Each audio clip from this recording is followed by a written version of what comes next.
Nathan Judah. I'm here with Wolves reporter Joe Edwards. Joe, it's fair to say it's not been the best few weeks for Wolves. Obviously, Southampton was a disappointment on the back of Wembley. Big chance now against Brighton on Saturday to get back on the horse, to get 3 points, to get back in this race for 7th. What does Nuno do? Does he stick or does he twist? Because you're looking at Brighton, who are playing tonight. Massive game for them against Cardiff City. This is a great chance for Wolves to really, get that win that they really need, I think, just to kickstart their season again. Do they change it around?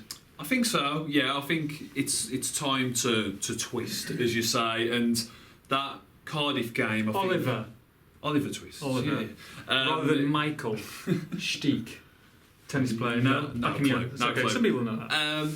I think the Cardiff game was a great example of teams down at the bottom coming to try and stifle Wolves and prevent them from playing. And this plan B came to fruition with Ruben Vinagre and Adama Traore on the flanks and just absolutely bursting towards that Cardiff defence, that Bluebirds defence, and they just couldn't handle it at all. And Wolves came out comfortable winners. And I think, regardless of the result tonight for Brighton, you've got to look at this weekend just gone. They lost 5-0 to Bournemouth.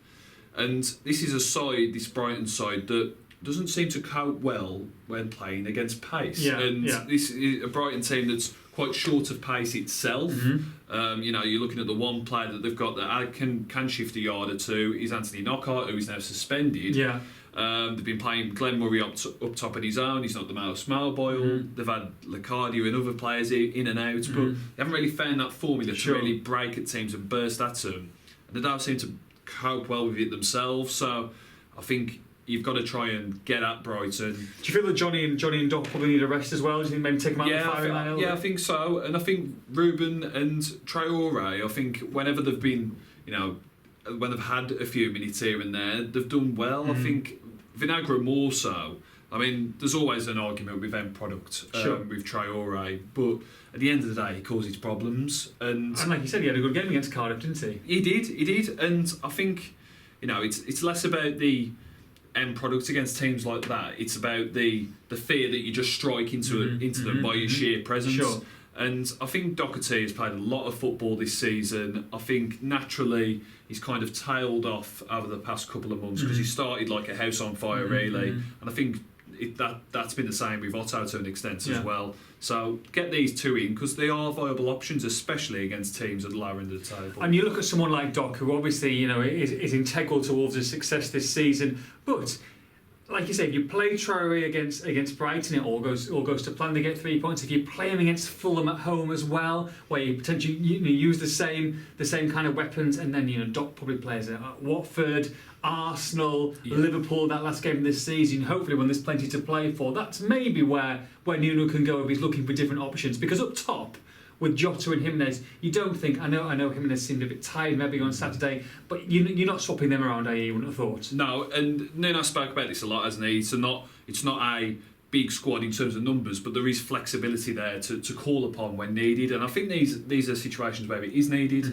That you're coming back off the Southampton result, didn't go the way we wanted, and Watford didn't go the way we wanted either. So just freshen things up a little bit and give some players a well-needed rest, both mentally and physically. I think. I don't think, as you say, you can drop Jimenez, you can drop Jota. There just isn't the depth at present in those positions to do so. But I think in Vinagre and in Traore, yes, both players have their flaws. They're not both, defensively all that sound, to be honest. But going forward, they're going to cause problems. And I think a team like Brighton are there for the taking. Regardless, as I say, of the result tonight, they've lost 5-0 last weekend at home. They're going to be coming on the road nervous. And I think Wolves get back roaring with a big win at Molineux. The other change that might happen, or that could have happened similar to Cardiff, would be maybe Neves dropping out, Saiz coming into central midfield, and Ryan Bennett getting that recall at the back. Do you feel that's something again from Brighton's point of view, or would you keep Neves in there? It's very hard to second guess, but It is hard, and I think there's certainly an argument, to be honest, for Bennett coming back in. I think Saiz had his worst performance at the back for quite a while, to be honest, against Southampton. He looked tired, he looked jaded, he was out of position quite a number of times. So I think Bennett and his now hair against a Brighton side that haven't been carving teams open. They are going to try a rough and tumble approach, if anything. I think Bennett's better suited to that, the aerial drills and things like that he's probably going to have. So I'd probably bring Bennett back in for that one, whether Saïss complements in midfield to allow Coutinho to express himself a bit further. I'm not sure.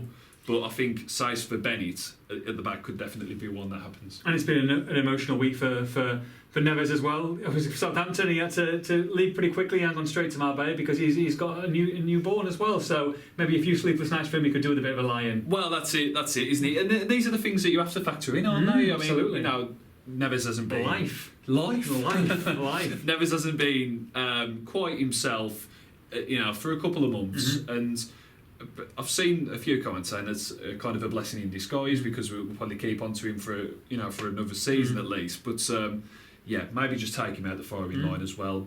As we say, there's not in terms of pure numbers there, but there is players who can do different jobs. So I think it's time to call upon those and just freshen things up a little bit. We're interested to see that starting lineup on Saturday at 2 o'clock. Myself, Joe and Tim will be at the game. Make sure you log on to expressandstar.com for all the news.